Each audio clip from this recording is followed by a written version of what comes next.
আসসালামাইকুম নমস্কাৰ। প্ৰথমতে মোৰ চেনেলৰ দৰ্শক মই ধন্যবাদ জ্ঞাপন কৰিছোঁ। আজি আমি 2000 স্কোয়াৰ ফুটৰ শাটাৰিঙৰ কাম কৰি আছোঁ।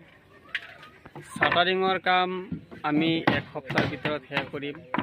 এইটো ভিডিঅ'টো মই আৰু কেইদিনমান আগত এটা দিছিলোঁ। এইটো তলৰ কামটো বেলেগ মিস্ত্ৰী কৰিছিল, কামটো বহুত বেয়া কৰিছে। এইটো ভিডিঅ'টো মই দিছিলোঁ, পিছত মানে এই কামটো মানে আমাক দিছে ইউটিউবত। আমাৰ কামবিলাক চাই এই কামটো মানে আমাক দিছে। আমি শাটাৰিঙৰ কাম কৰি আছোঁ। আমি ধৰি লওক অহা দেওবাৰৰ পিছৰ দেওবাৰত আমি ছাদ ঢালাই দিম বুলি আশা কৰিছোঁ। আমাৰ কামবোৰ যদি আপোনালোকে চাই কেনেকুৱা কমেণ্টত জনাব। এই কামটো কামপুৰত চলি আছে। এইটো আতি কামপুৰ বুলি কয়। আতি কামপুৰত কামটো চলি আছে, আপোনালোকে চাব পাৰিব। বলক আমি বনোৱা চিৰিটো আপোনালোকে চাব আৰু কমেণ্ট কৰিব কেনেকুৱা কাম কৰিছে। আপোনালোকে আগৰ ভিডিঅ'টো চালে গম পাব চিৰিটো একদম বাহিৰত ফচোৱা আছিল। পিছত আমি চিৰি ৰডটো বেন মাৰি পেলাই ইয়াত আপোনাৰ 4 ফুট প্লেট দিছোঁ।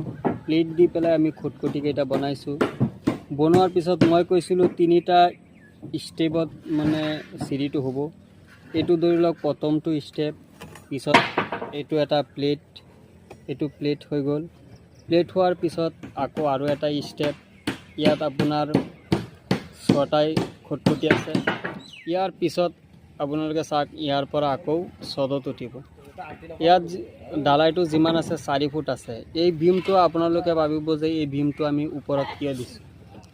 এই ভীমটো আমি ওপৰত দিয়াৰ এটাই কাৰণ, এইটো চিৰিটোৰ যিটো চিৰিৰ তলত এতিয়া কৈ আছে লেট্ৰিন বাথৰুম বনাব আৰু সেইটো ৰুমৰ পৰা মানে দৰ্জা এখন লাগে। এতিয়া যদি আমি এই ভীমটো যদি আমি তলত দিওঁ, তেতিয়াহ'লে আপোনাৰ এই দৰ্জা এখন নবহিব। দৰ্জা এখন নবহিলে তেতিয়াহ'লে প্ৰব্লেম হ'ব। সেইটো কাৰণে আমি ভীমটো ওপৰত দিছোঁ। আকৌ ভীমটো নিদিলে চিৰিটো কমজোৰ হ'ব। সেইটো কাৰণে আমি ভীমটো ওপৰত দি দিছোঁ। ধৰি লওক কোনোবাই ভাবিব এইটো কেনেকৈ সম্ভৱ। এইটো ধৰি লওক তক্তাটো যিটো 12 ইঞ্চি তক্তাটো লগোৱা আছে, এইটো তক্তাটো আমাৰ চিৰিৰ যিটো প্লেট হ'ব 5 ইঞ্চি ঢালাইটো, সেইটো ইমানটো ডাং খোৱা আছে তক্তাটো। চিৰিটো